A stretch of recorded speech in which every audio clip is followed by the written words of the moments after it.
And welcome everyone to VV education service. आज हम लोग अपना वर्किंग कैपिटल मैनेजमेंट का नया टॉपिक स्टार्ट करने वाले हैं। हम लोग का यूनिट नंबर 3 चल रहा था, इसका हम लोग आज एक नया टॉपिक पढ़ने वाले हैं, मार्केटेबल सिक्योरिटीज़।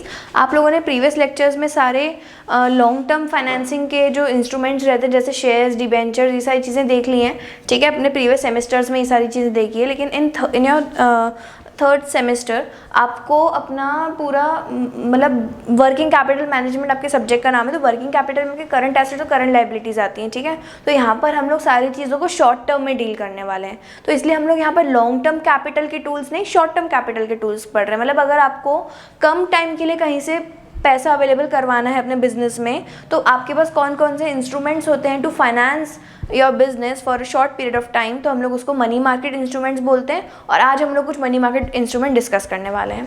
तो पहला होता है ट्रेजरी बिल। ट्रेजरी बिल एक गवर्नमेंट की तरफ से जो फाइनेंस के लिए नीड्स रहती हैं, गवर्नमेंट की जो फाइनेंशियल नीड्स रहती है जो वो जनरल पब्लिक से लेना चाहती है, तो गवर्नमेंट जो है आरबीआई के थ्रू जो है ट्रेजरी बिल्स इशू करती है। ट्रेजरी बिल कुछ नहीं होता, जीरो कूपन बॉन्ड की तरह एक बस डॉक्यूमेंट रहता है जिसमें आप एज एन इन्वेस्टर उसको खरीद सकते हो, ठीक है। ये पैसा सीधा गवर्नमेंट के पास जाता है, गवर्नमेंट की ट्रेजरी में जाता है, गवर्नमेंट अपने फाइनेंसेस जो है वो पूरा रन करती है। उसके बाद फिर जब उनका काम हो जाता है तो वो पैसा रिटर्न कर देते हैं, ठीक है। बहुत ही शॉर्ट पीरियड ऑफ टाइम के लिए ये चीज़ें रहती हैं। बस ट्रेजरी बिल में क्या है, दो बातें हैं। एक तो ये सेफ रहता है क्योंकि ये पैसा गवर्नमेंट ऑफ इंडिया इशू करती है, सेंट्रल बैंक इशू करता है on behalf of Indian government, ठीक है। मतलब इंडियन गवर्नमेंट को पास पैसा जाता है ये वाला, और लेकिन इशू कौन करता है, सेंट्रल बैंक। तो दोनों ही बहुत ज़्यादा पावरफुल पार्टीज इसमें इन्वॉल्व रहती हैं। तो सबसे पहले तो सेफ्टी एकदम हाईएस्ट रहती है। दूसरा, इसको ना अपन जीरो कूपन बॉन्ड्स भी बोलते हैं। जीरो कूपन बॉन्ड्स क्यों बोलते हैं, क्योंकि ट्रेजरी बिल का कैसा रहता है कि इसका आपको जो भी इंटरेस्ट मिलने वाला होता है ना, वो आप पहले ही माइनस कर लेते हो। फॉर एग्जाम्पल अच्छा, ये जो ट्रेजरी बिल्स हैं 25,000 के मल्टीपल्स में मिलते हैं, ठीक है। 25,000 का आपको एक ट्रेजरी बिल मिलेगा, तो आप उसके मल्टीपल्स में 25,000, 50,000, 75,000 इस तरीके से आपको इन्वेस्टमेंट करना पड़ता है ट्रेजरी बिल्स में, ठीक है। मान लो आपने एक ट्रेजरी बिल खरीदा 25,000 का, ठीक है, जिस पर आपको 10% का अगर रिटर्न मिल रहा है, तो 2500 आपको रिटर्न मिल रहा है। तो आप क्या करोगे, जब आप इन्वेस्ट करोगे ना, तो 25,000 में से 2500 आप पहले से माइनस करोगे, सिर्फ रिमेनिंग अमाउंट इन्वेस्ट करते हो, ठीक है। और जब मैच्योरिटी हो जाएगी तो आपको पूरा का पूरा 25,000 रिफंड मिलता है। तो इसलिए इसको अपन जीरो कूपन बॉन्ड्स बोलते हैं, क्योंकि आपको इसमें इंटरेस्ट पहले ही मिल जाता है। तो ये बहुत ज़्यादा सेफ है, और इसमें गवर्नमेंट ऑफ इंडिया और सेंट्रल बैंक दोनों ही इन्वॉल्व रहते हैं, ठीक है। तो ये अपन का था ट्रेजरी बिल। दूसरा, बिल्स ऑफ एक्सचेंज, ठीक है। बिल्स ऑफ एक्सचेंज में क्या रहता है कि आपने अपने 11th क्लास में, जो लोगों ने कॉमर्स लिया था उन्होंने 11th क्लास में चैप्टर पढ़ा होगा बिल्स ऑफ एक्सचेंज, ठीक है।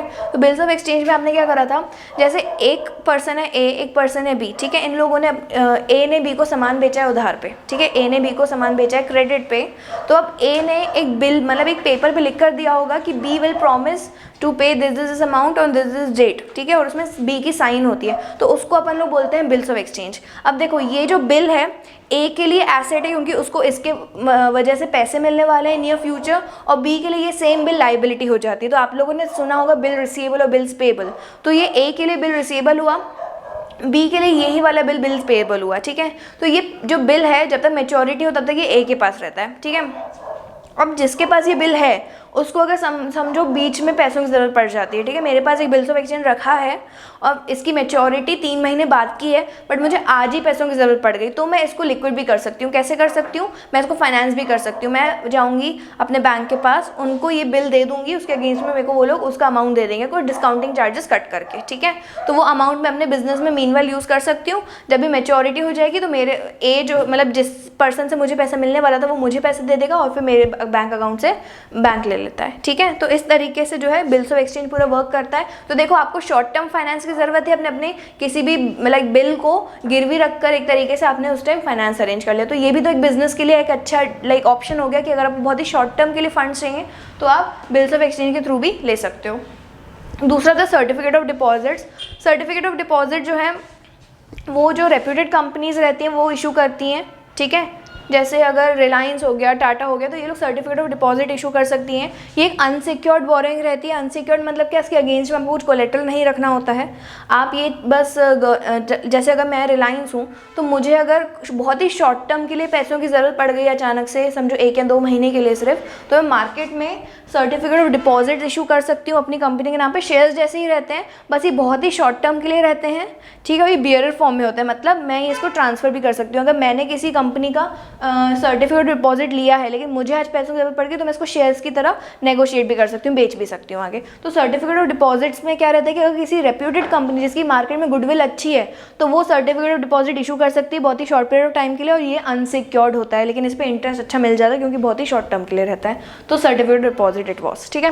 नेक्स्ट अपन देखते हैं बदला फाइनेंसिंग। इसमें क्या है, इसमें आपको जो ब्रोकर्स रहते हैं उनको एक अपने कस्टमर का अकाउंट सेटल करने के लिए जो पैसों की जरूरत पड़ जाती है, कई बार ऐसा रहता है कि आपको कहीं से पैसे आने होते हैं बट आए नहीं होते हैं, तो उसको बहुत ही शॉर्ट टर्म के लिए अगर फाइनेंस करना हो तो किसी एक कस्टमर के पैसे किसी दूसरे कस्टमर को फिलहाल दे देना और फिर जब वहाँ से पैसे आ जाएंगे, मतलब एक तरीके से पैसों को जो है सिस्टमैटिकली अगर आप उसकी शेड्यूलिंग कर दो या उसकी आप एक तरीके से सिस्टमैटिक तरीके से आप उसको डिवीजन कर दो कि यार इतना पैसा यहाँ देना, इतना पैसा यहाँ देना है, तो उसको अपन लोग बदला फाइनेंसिंग बोलते हैं। मतलब एक तरीके से पैसा आ गया है एक जगह से लेकिन आपको अभी इसका इतना ज़्यादा यूज़ नहीं, आपके पास थोड़े दिन का बफर है, कस्टमर तक आपको ये पैसा पहुँचाना है लेकिन आपके पास बीच में 3-4 दिन का टाइम है जब तक ये पैसे आपके पास ही रहेंगे, तो आपने इसमें से अपना कोई बिजनेस का जो है दूसरे कस्टमर को ये पैसे दे दिए, मीनवेल आपने उस पर इंटरेस्ट कमा लिया, तो इस तरीके से बदला फाइनेंसिंग रहती है। ब्रोकर्स करते हो ये लीगल रहती है, ऐसा नहीं रहता कि आप नहीं कर सकते, ठीक है। लास्ट है हमारा inter corporate deposits. Inter corporate deposits क्या होता है, कंपनी टू कंपनी फाइनेंस चलता है कि अगर रिलायंस को पैसों की ज़रूरत है तो टाटा उसकी हेल्प कर सकता है, ठीक है। तो इंटर कॉर्पोरेट डिपॉजिट मतलब दो कंपनी जब आपस में लोन्स एक्सचेंज करती हैं at a very short period of time, ठीक है, तो इसको अपन लोग इंटर कॉर्पोरेट डिपॉजिट बोलते हैं। इसको कई बार कॉल मनी भी बोलते हैं क्योंकि ये ऑन डिमांड, मतलब जैसे अगर टाटा ने रिलायंस को लोन दिया है बहुत ही शॉर्ट पीरियड ऑफ टाइम के लिए, ठीक है, इंटर कॉर्पोरेट डिपॉजिट के नाम से, तो जब भी उसको ज़रूरत पड़ेगी लिक्विडिटी की तो वो उसी टाइम मांग भी सकते हैं पैसे। मतलब इसमें कोई ना टाइम वैलिडिटी नहीं रहती आपकी, आप मतलब 1 डे से लेके 3 मंथ्स तक इसकी वैलिडिटी रहती है।